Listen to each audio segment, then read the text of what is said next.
Bom dia, meus queridos alunos, alunos do primeiro ano A e do primeiro ano B. Tudo bem com vocês? Aqui é a professora Marilena, tá? Vamos estar trabalhando durante este ano letivo de 2021. Mesmo com a distância, nós sempre estaremos unidos aqui virtualmente, tá bom?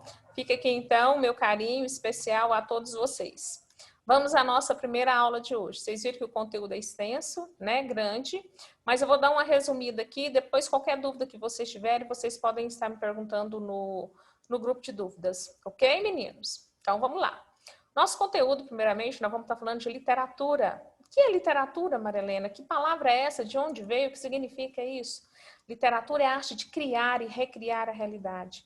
Então, por meio da arte, o escritor, né? O escritor, ele vai estar observando, ou seja, o artista de uma forma geral, quando eu falo artista, todas aquelas pessoas que fazem arte, que produzem arte, elas vão estar observando e por meio da arte, ela vai estar recriando esta realidade. Uma realidade que vai fazer a gente pensar, refletir, analisar e ver como que as coisas estão funcionando, como que as coisas funcionam à nossa volta, tá?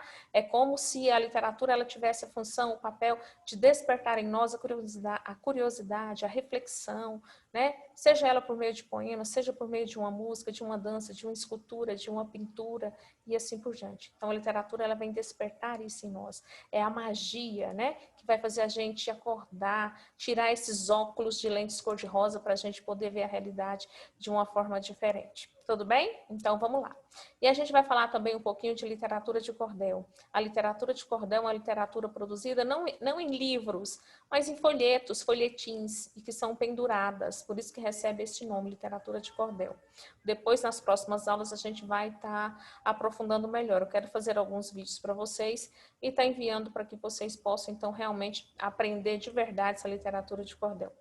Vamos também falar de soneto. Soneto é uma forma fixa do poema. Fixa significa que não muda. Ele é um poema feito de 2 quartetos e 2 tercetos, ou seja, eu tenho 2 estrofes de 4 versos, 2 estrofes de 3 versos, tá bom? Vamos também estar falando de figuras de linguagem, importantíssimo para a gente poder aprender a metáfora, metonímia, catacrese, hipérbole, antítese, tá? E assim por diante. Não se desespere, mas é aquilo que eu falo para vocês. Aproveite o tempinho que vocês estão em casa, tá? Aproveite os recursos tecnológicos, vamos fazer pesquisa. Coloca lá, primeiro assunto de língua portuguesa que nós temos que aprender. Figuras de linguagem, soneto, literatura de cordel, né? Conhecer um pouco os autores, ver o que é literatura, para que ela serve. Então, a gente só aprende quando eu tenho interesse, quando eu vou atrás, quando eu vou pesquisar. Tudo bem? Eu agora vou fazer a correção das atividades, vou explicando e corrigindo, tá certo? Vamos combinar assim? Deixa eu compartilhar aqui a tela das as atividades, né? Para a gente poder ficar mais fácil. Vamos compartilhar. Isso, primeira atividade. Olha só, nossa primeira atividade aqui, que diz assim. Tem sugestão de alguns links aí, tá vendo? Para vocês verem, para observarem e assistir. Questão 1. Olha só. O quadro denominado A Louca do Jardim, de Gilvan Samico, 1963. Vamos observar, né? Aqui nós temos uma linguagem não verbal. O que é uma linguagem não verbal, Marilena? É uma linguagem que não tem escrita. Ele é um quadro, tá vendo? Olha só para vocês verem. Em relação ao movimento amorial, é correto afirmar que pesquise também o que é esse movimento amorial, tá? Quem fundou, quem fez, por quê, qual a função dele, qual a finalidade, foi uma corrente literária de qual região, qual autor que procurou, né, desenvolver este movimento aí. Aí diz, então, em relação ao movimento amorial, é correto afirmar que qual letra que corresponde a essas aqui, ó. Se a gente for ler tudo, eu sei que fica muito extenso, muito complicado.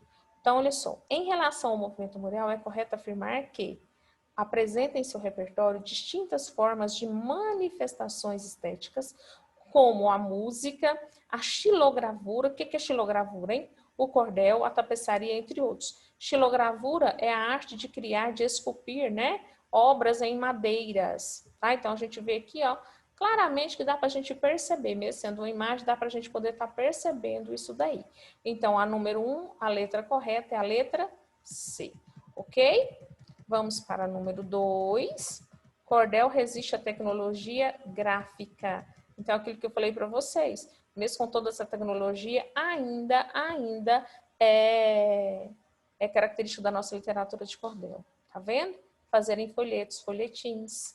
Né? O interessante é isso, você passa na rua, pega um folheto e lê e assim por diante. É cultura, né, gente? É crescimento, é desenvolvimento intelectual. A estratégia gráfica é constituída pela união entre as técnicas da impressão manual e da confecção da xilogravura na produção de folhetos de cordel. Qual a finalidade dele? Qual é a função? O que ele faz? Olha só. Vamos lá, então, número 4. Ah, tá. Aqui está com a letra correta, que é a letra E, que ela auxilia na manutenção da essência identitária, né, li errado, identitária dessa tradição popular. Então, a resposta correta é letra E. Identitária vem de identidade, né, dessa tradição popular. Número 3, mais outro texto de linguagem não verbal, Zé Baiano, o ferrador de gente, né? E Jararaca, o cangaceiro militar. Aí vem um textinho para nos ajudar. As ilustrações denominadas xilogravuras, aquilo que eu falei para vocês, né? Possuem estreita relação com o tipo de literatura popular nordestina, que por sua vez inspirou outros autores como Ariano Suassuna, escritor excelente, muito bom mesmo, em O Santo e a Porca, por exemplo. Essa literatura popular é chamada de literatura concretista, modernista, de cordel, do ciclo do cangaço ou romântica. Número 3. Qual é a resposta correta? É a letra C, tá bom? Então, literatura de cordel, nós estamos falando de literatura de cordel, tá vendo? Também é interessante a gente poder estar associando. Agora vamos lá, número 4. Palhaço, grande voz. Vocês leram os textos, né, gente? Depois vocês também podem me sugerir, falar, não, Marilena, vamos ler os textos, comentar, tá bom? Que a gente faz isso. Porque eu acho que é interessante a gente ler. Às vezes, quando a gente grava um vídeo muito longo, muito extenso, fica difícil, né, da gente poder estar entendendo. O palhaço, grande voz. Outra sugestão que eu faço aqui para vocês, e que tem até nas atividades, para vocês assistirem ao filme, né? Do Alto da Compadecida também. Não tem a sugestão? Então, olha só. A respeito dessa peça teatral de Ariano Suassuna, analise as afirmações a seguir. Número 1. O autor está representado pelo palhaço e incorpora elementos do circo à representação da peça teatral. Número 2. O palhaço anuncia o alto e também é o grande comentador das situações. 3. Nas falas do palhaço predomina discurso indireto, dando a impressão que narra os efeitos e as declarações de alguém. 4. O palhaço exerce função metalinguística. Olha, função metalinguística também outra questão que vocês pesquisarem, tá? Vão anotando aí, que depois na próxima aula a gente fala de tudo isso. Eu faço um resumo de tudo isso. No espetáculo reflete sobre o próprio mecanismo mágico da produção, da imitação, também elimina a distância entre representação e realidade. Aí vem. Em relação às proporções analisadas, assinale a única alternativa, né, cujos itens estão todos corretos. Quais, então, que estão todos corretos nessa questão 4? A letra B. O 1, o 2 e o 4. Estão todos corretos. Então, essa está certa, essa certa, tá? E o 4, onde não está correto, é o item 3. Vamos para a questão 5. Aí diz, a xilogravura que eu falei para vocês, né? Vocês vão estar pesquisando, vão anotando aí, que eu vou estar cobrando isso tudo na próxima semana, tá bom? A xilogravura é um meio de expressão de grande força artística e literária no Brasil, especialmente no Nordeste brasileiro.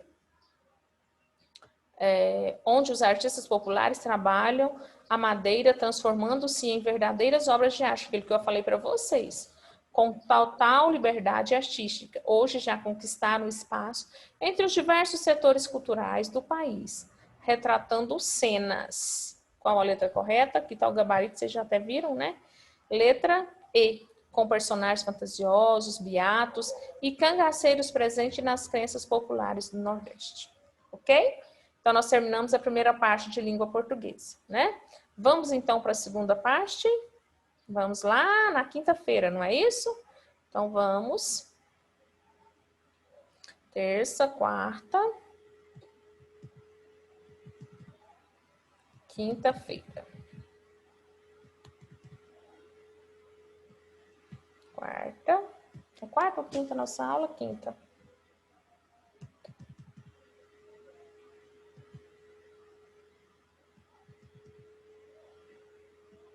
Quinta-feira. Que agora nós vamos, né? Vocês viram aí as habilidades, expectativa que vocês vão aprender. E nós vamos, então, começar. Antônio Conselheiro. Gente, o material de literatura é muito rico, muito mesmo. Vale a pena vocês darem uma pesquisada, tá?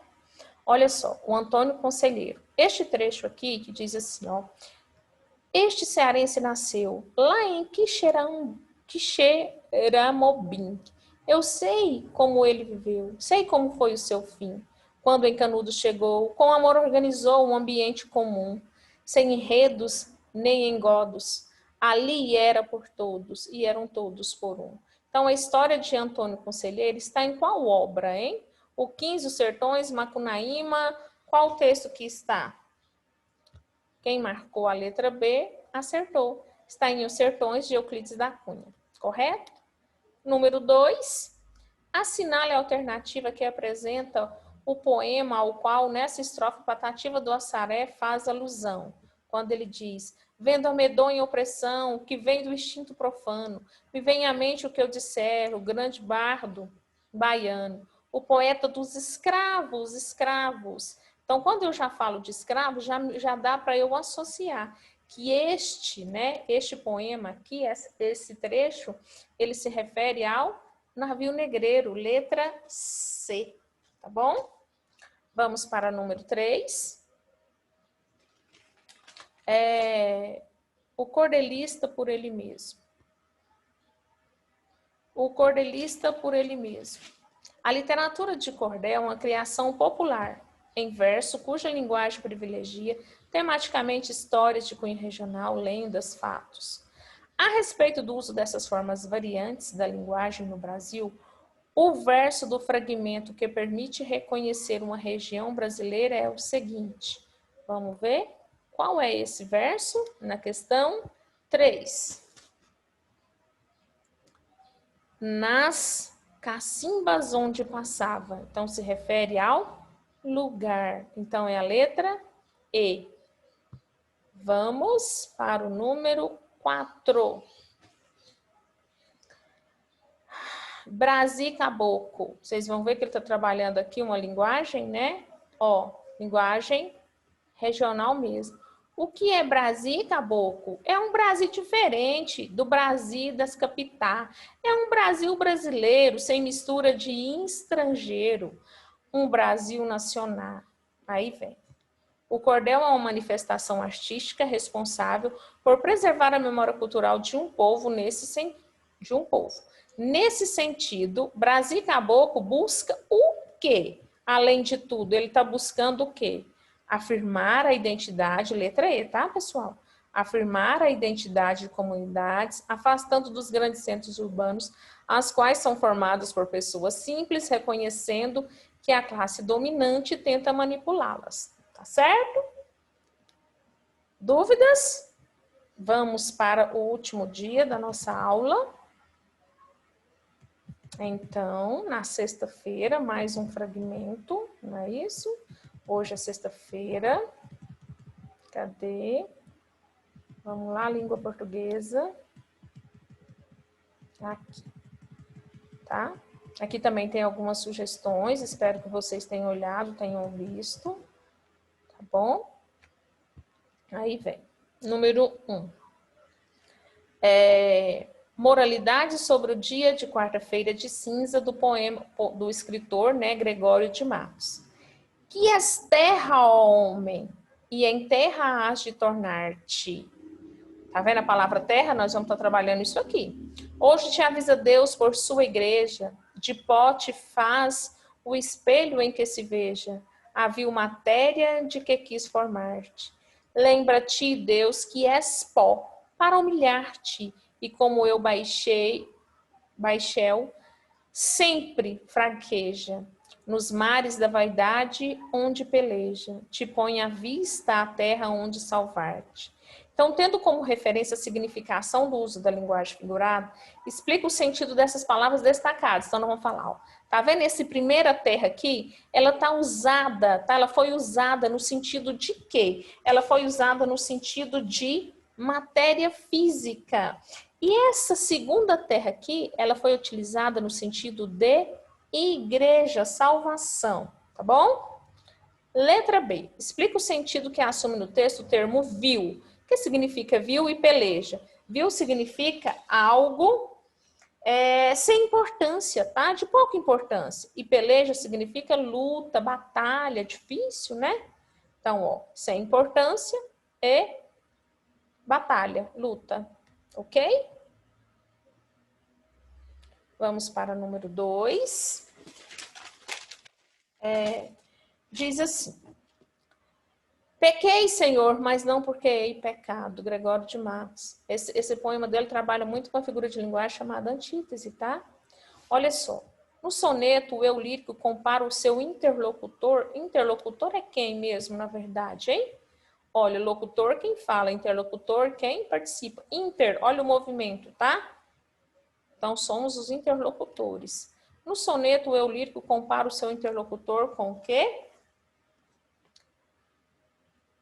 Ó, a um pastor. Olha só para você ver. Pequei, Senhor, mas não porque hei pecado, da vossa piedade me despido.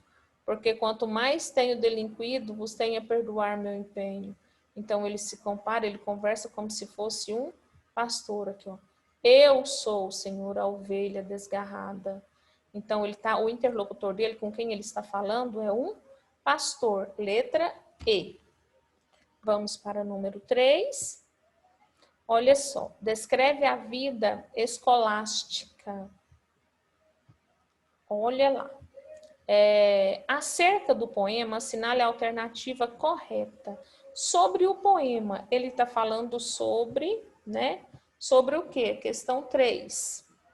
Que ele destaca o atribuído, né? O destaque atribuído às mulheres representa o papel significativo das questões amorosas do cotidiano retratado do estudante. Então, é a letra D. Olha lá quando ele diz, ó, mancebo sem dinheiro, bom barrete, medíocre o vestido, bom sapato, meias, presumir dançar, né, furtar a carne amada, certinhas, tão pouco. Isto é ser estudante. Então, esses versos correspondem à letra E. Vamos para o número 4. Soneto de fidelidade. Aquilo que eu falei para vocês. Marilena, o que é um soneto? É um poema que tem, ó, tá vendo? 4 estrofes. 2 de 4 versos e 2 de 3 versos. Certinho? Aí ele pede o seguinte. A primeira estrofe pode apresentar algumas dificuldades de compreensão. A fim de compreendê-las melhor, faça o que é pedido. Ponha na ordem direta o trecho. De tudo ao meu amor serei atento antes. Se eu colocar essa frase na forma direta, como que ela vai ficar?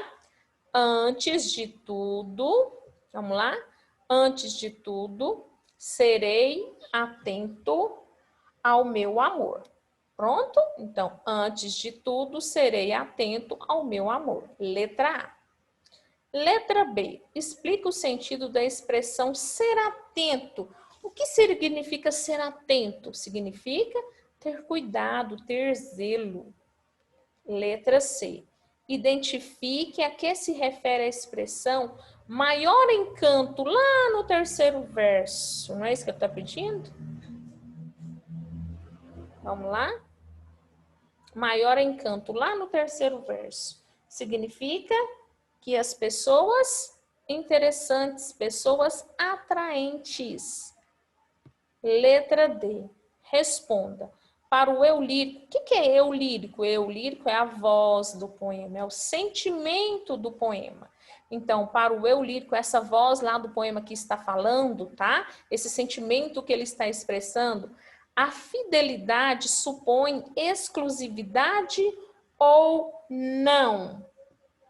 Claro que expressa exclusividade, muita exclusividade, não é isso?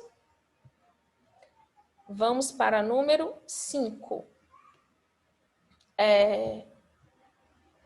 Referente ao texto 4, na segunda estrofe, o eu lírico afirma que vai se dedicar à pessoa amada nos mais diferentes momentos da vida. Quais são esses momentos? Momentos bons, momentos ruins, momentos tristes e momentos alegres, né? E até momentos sem muita importância, mas ele vai dedicar. Isso que é amor, né, gente? Tá vendo? Segundo o texto, o amor e a fidelidade terão de passar por situações contraditórias, como sugere o verso, ao seu pesar e seu contentamento. Que figura de linguagem se verifica nessa oposição de situações? Esta figura de linguagem, como eu disse para vocês, nós temos várias figuras de linguagem. Essas figuras de linguagem, elas são utilizadas para realçar uma ideia e emoção. Quando eu trabalho com oposição de palavras, eu estou trabalhando com a antítese, tá? Vamos lá, ó. A-N-T-I, T-E-S-E. Antítese, um acento no I, tá? Agudo, antítese é a figura de linguagem, ok? Aí vem. E a número 6 está pedindo o seguinte: leia as partes do poema Os Lusíadas, né, de Luís de Camões, poeta português, tá? E esse livro dele é todinho escrito, né, com os versos metrificados, depois eu vou estar falando para vocês disso também. E reescreva uma estrofe.